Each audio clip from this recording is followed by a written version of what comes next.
回の産業まとめ。サムスン電子中国の PC 工場撤退。R&D 部門だけ残して製造は外部委託へ。米中貿易戦争の影響か。中国江蘇省蘇州市にある韓国サムスン電子の唯一の海外 PC 工場が閉鎖されると報じられています。7月31日に従業員に通知されたようです。この工場は中国が世界貿易機関 WTO に加入直後の2002年に設立され、2005年からサムスン電子唯一の海外 PC 工場として運営されてきました。最盛期の2012年には6500人の従業員を抱え、中国からの輸出額が43億ドルにも達しましたが、2018年には10億ドルまで減少しています。世界の第2四半期 PC 出荷台数は前年同期比で 2.8% 増と増加に転じていますが、サムスン電子の PC 部門はシェアを落としているようです。最新データではレノボが全体の 25% を占め、HP、デル、アップル、エイサー、エイスースと続きますが、サムスン電子はそれより下のその他に属するということのようです。現在の従業員数は昨年末基準で1700人ほどで、およそ半分が影響を受けると報じられました。中国ネットでは7月31日に発行された通知文書の写真が出回っています。また、従業員が解雇に伴う保障に関するメールを公開。そこには勤続年数ごとの手当、賞与、再就職支援金や上半期激励金、PC1 台などが記されていました。サムスン電子は同じ蘇州に LCD の生産工場があり、そして最近はシーアンのフラッシュメモリチップ工場に投資しています。しかし昨年は中国国内のスマートフォン工場をすべて閉鎖し、ベトナムやインドなどに生産能力を移転させています。これによって地域経済は大きな影響を受けたと報じられました。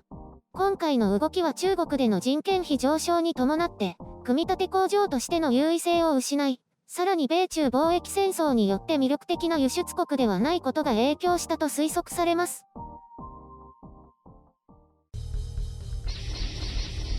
編集書簡。今回の概要。海外で衰退するサムスン電子 PC 事業。サムスンは脱中国しているのか？韓国は結局脱中国依存はしない。サムスン電子のノート PC というと、一昔前は外資系企業の人が結構持っていた気がしますが、ここ最近ではめっきり見なくなりました。そもそも日本では目にする機会は少ないです。多分店頭では扱ってないですよね。今やノート PC はほとんど部品の寄せ集めにしか過ぎないので、一般用途のものは大差ないと思います。他にはない特殊な技術を使っていたとしても利用者側はそれに魅力を感じたりお金を出したりってほとんどないと思いますね。特に薄型の持ち運び可能な PC なんていうのは、それらしいことができる程度で、あまりにもの非力さに私はがっかりしますね。第2四半期の PC 出荷台数が増えていてびっくりしましたが、きっとこれは新型コロナウイルスの影響でしょうね。日本は4月のみ増加で5月以降は減少です。昨年爆発的に売れたことが響いているようですね。さておき、PC 部門においてサムスン電子が脱中国ということですが、時代の流れということでしょう。最大6500人いた時の組み立て人員が5000人だとすると、今は5分の1。輸出額も最盛期の4分の1以下ですから、設備としても過剰なのでしょう。サムスン電子の PC 出荷台数がその他扱いなので推移はわかりませんが、どうやら海外勢に敗れて世界的なシェアを大きく下落させたようですね。韓国国内では長年首位を保っているようですけど、PC 組み立て工場は他の生産工場と違って、多少のハンダ付けと組み立てですから、設備もそれほどなく、移転は他の工場に比べて容易かと思います。あと、従業員への手当は、これは手厚いと言えるのかどうかはちょっとわかりませんが、一応ポンと放り出すわけではないということですね。それでも1000人弱解雇すれば地域経済に与える影響は大きいと思います。スマートフォンと PC 組み立て工場の撤退をもってしてサムスン電子が脱中国に舵を切ったかというと、単純にそうは判断できません。とはいえ同じ蘇州にある LCD 工場も売却することが決まっています。これは脱中国というよりもサムスン電子の LCD 事業撤退に伴うもの。シーアンの半導体工場は2012年に着工し、稼働開始は2014年。2017年に第2工場に第1段階の投資を開始し、現在第2段階の投資を行って生産能力を高めています。半導体に関してはほぼ全てが中国国内で消費されるでしょうから中国に工場がある意味は大きいです。むしろ中国以外に建てる意味がない。韓国も新南方政策や新北方政策とは言いつつも、中国との協力体制は緩めるつもりがないという。ちょっと当初の脱中国依存という方針とは違うと感じますね。中国と韓国は一帯一路の共同構築の一環として、吉林省長春市に国際協力モデル区を構築するとしています。これは一つに中国とのサプライチェーン強化であって、世界がというか、米国が進めようとする中国抜きのサプライチェーン構築と全く逆方向の動きです。ムン・ジェイン大統領は、中国の夢が韓国にチャンスになるように、韓国の夢も中国に役立つことを願っている、などと昨年末の中韓首脳会談で発言しています。この時に言っていますね。新南方政策と新北方政策を一帯一路と連携させて相乗効果を出すんだって。もう訳がわかりませんね。とにかく韓国も一帯一路にあやかって中国以外の市場開拓も強化していきたいということだそうです。そのために中国に乗っかるということのようで、新北方政策には北朝鮮との経済協力が含まれていますから、韓国としては中国の協力が必要不可欠なわけです。脱中国依存の足がかりを中国に依存するという、もう何が何だか。私が勘違いしていたのか、中国依存脱却という目的は微塵もないようで、南方も北方も単なる市場開拓ですか。サムスン電子がこの吉林省のモデル区にどのように関わるかはわかりませんが、新産業開拓のために参加しているのだと思います。どうあれこれからの中国は、世界的な生産拠点の中心地という立場は奪われ、中国市場への供給効率化のためだけに拠点が設置されるということなのでしょうか。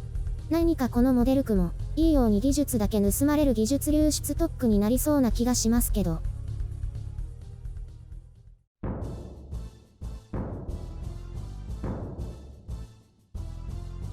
サムスンの製品って使ったことあります？同僚がガラクシーのスマホ持ってます。会社にノート PC とかないの？ないですね。うちは外資系でもないし。日本では最近ギャラクシーのスマホも増えてきましたね。そうなんですか？うちの会社はほとんど iPhone ですよ。そんなに？そんなにです。iPhone 以外の人なんて数えるほどしかいないです。脱中国ですね。脱どころか入国もしてませんけど。そういえば最近はサムスンのノートパソコンはギャラクシーブックと呼ぶそうです。何そのいらない情報。いらないね。脳の容量返してほしい。大丈夫。明日には忘れてますよ。知ってる。中国製品は使ってる？パナソニックのドライヤー。ああそれね。前に言ってた。他はちょっとわからないですね。あんまり見ないよね。どこで作られたとか。ブランドしか見ないですね。あ、食べ物は見ますね。野菜とか。野菜は結構ありますよね。中国産。近所の八百屋だと、ごぼう、ニンニク、生姜、あとは干し椎茸。そのくらい？なるほど。冷凍食品だともっとありますね。冷凍食品はアボカドだけ買いますね。多分中国製じゃないと思います。アボカドは中国で取れないでしょ。メキシコなんじゃない？ゆるりんは何か中国製のもの使ってないの？マウスとか中国製なんじゃないかな。ロジテックのだけど。ああ、マウスは私のもそうかも。買ったのは米国アマゾンなんだけど。なんでそんなところで？日本より安かったから。変態ですね。買い物上手と言ってよ。普通探さないですよね。私結構 Amazon.com とか eBay とかで探すよ。おかしいでしょ。おかしくないって。すぐ探せるじゃん。中国がどこかに行ってますよ。あ、中国といえば、長老がファーウェイのスマートウォッチを買ったらしいんですよ。数ヶ月前に。長老ってあの中国に詳しい人ですよね。スマートウォッチってアップルウォッチみたいなのですか？そうそう。それが、最近新機種が発売されたらしいんです。また買うって話？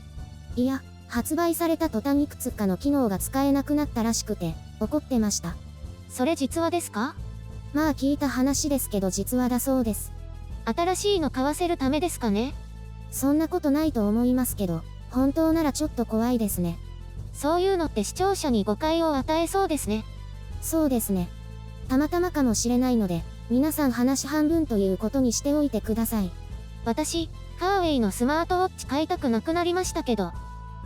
早くも影響が。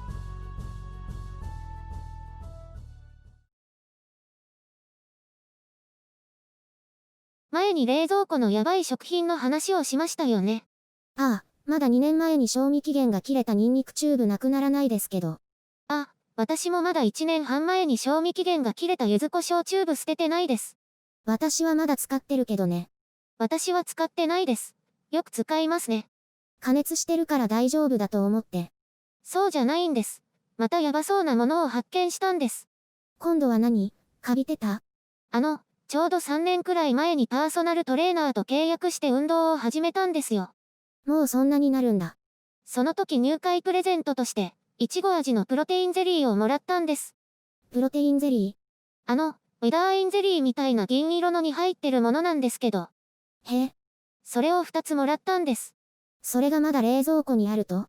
それがそうなんですけど、1つが行方不明なんです。行方不明ってどこか家の中にあるってこと？多分そうです。どこかで腐ってると思います。怖っ。もう1つは冷蔵庫にありますけど、賞味期限が2年前に切れてます。それ食べられるんじゃないの？密閉されてるし。怖いでしょ。怖いね。お皿に出してみたら、緑色のとか出てくるかもしれないよ。そのまま捨てます。と思ってからもう1ヶ月経ちました。捨ててないんだ。忘れちゃうんですよ。存在を。帰って捨てれば？覚えてれば。柚子胡椒も。そうですね。忘れるんでしょ。忘れます。いつか食中毒になりそうですね。ニンニクチューブをまだ使ってる人に言われたくないです。柚子胡椒だって大して変わらないじゃん。